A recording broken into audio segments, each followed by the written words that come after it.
কিন্তু দাদু এখান থেকে গিয়েছিলাম সীতার জন্ম মানে সীতার 5 মাসের গর্ভবতী অবস্থায় ছিল দেখার জন্য। লবকুশ কিভাবে জন্ম হলো তা দেখলাম।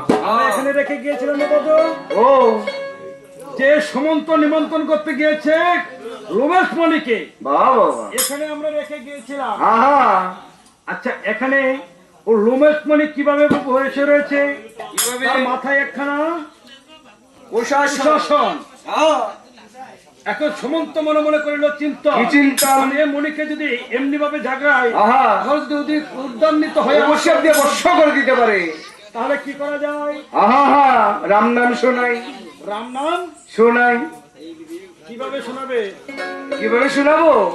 আমার রাম জয় রাম জয় রাম জয় রাম রাম জয় রাম জয় রাম জয় রাম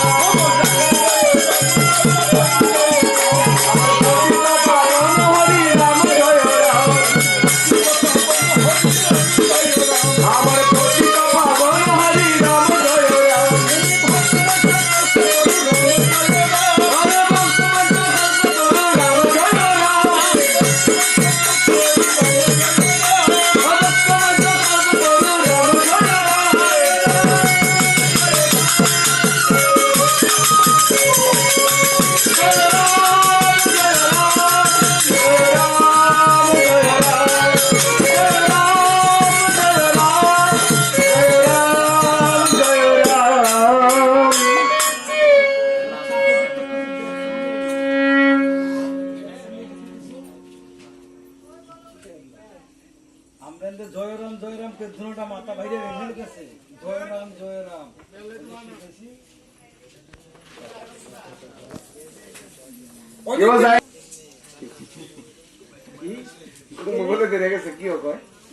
তারা না ভালো জানে হেরা জায়গায় কোথাও তারা ঘুমো দূরে গেছে জায়গায় লেগে ডাক্তার কইছে তোর পরে তোর শত্রু হয়ে যাবো এখানকার থেকে। এখানে ওই যে রমেশ মণি ধ্যানমগ্ন অবস্থা হয়েছিল, ধ্যান শেষ করে দেখতে পায় সমন্ত যেন রাম নামের ধ্বনি হয়েছে, তাই দেখা যায়। বাচ্চা আমাকে এ মধুমাখা রাম নাম শ্রবণ করা বাবা বাবা এই নামটা বড়ই মধুর। আরেকটি বার আমাকে এই মধুমাখা রাম নাম শ্রবণ করে না বাবা। মনিবার আমি তো ভেবেছিলাম তুমি তপস্যায় মগ্ন রয়েছ, আমি তোমাকে দূর করে জাগাতে চাইনি। আমি জাগিয়েছি আমার একটাই উদ্দেশ্য, আমি শাস্ত্রে শুনতে পাই মৃত্যুকালে যদি রাম নাম বা কৃষ্ণ নাম জপ করে মরতে পারে তাহলে বৈকুণ্ঠ ধাম প্রাপ্ত হয়। ভেবেছিলাম তুমি যদি রাগান্বিত হয়ে আমাকে অভিশাপ দিয়ে দাও তাহলে বর্ষ হয়ে যাব, আর বর্ষ হয়ে গেলে রাম নাম করতে করতে আমি প্রাণ ত্যাগ করব গোবিন্দ। সেই জন্য আমি রাম নামের ধ্বনি দিয়েছি, সেজন্য আমি রাম নামের ধ্বনি দিয়েছি।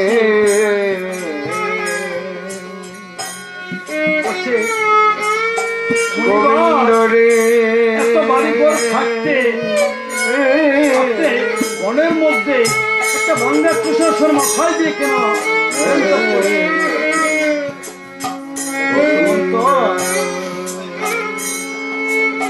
এই বাড়ির কথা বলছি, ঘরের কথা বলছি সুমন্ত। এই ঘরখানা নির্মাণ করতে আমার যতটুকু সময় ব্যয় হবে রে সুমন্ত, এই সময় খেলা যদি আমাদের দেহ করে লাগাতে পারি রে তাহলে আমার মানব জগৎ সার্থক হবে। 84 লক্ষ জনে করিয়া ভ্রমণ পেয়েছি সাদের মানব জনম, এবার যদি আমার এই জনম বিছায় যায় তাহলে যে আমার সাধু হবে না, আমার প্রভুর নাম নেওয়া আর হবে না।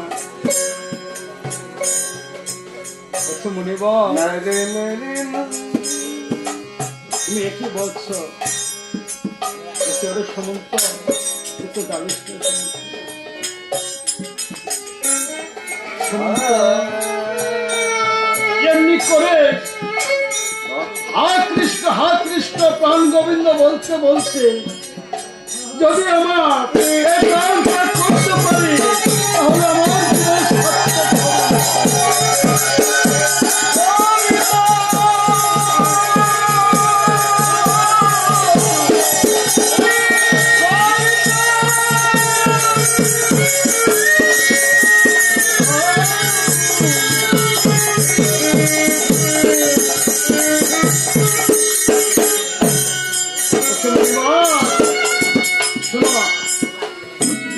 তাহলে আমার আর কিছু বলার নেই। এই দিল রামচন্দ্রের যজ্ঞের নিমন্ত্রণ পত্র। নিমন্ত্রণ পত্র দেওয়ার পর সুমন্ত বলছে, আচ্ছা মণিবর একটা কথা বলতে চাই।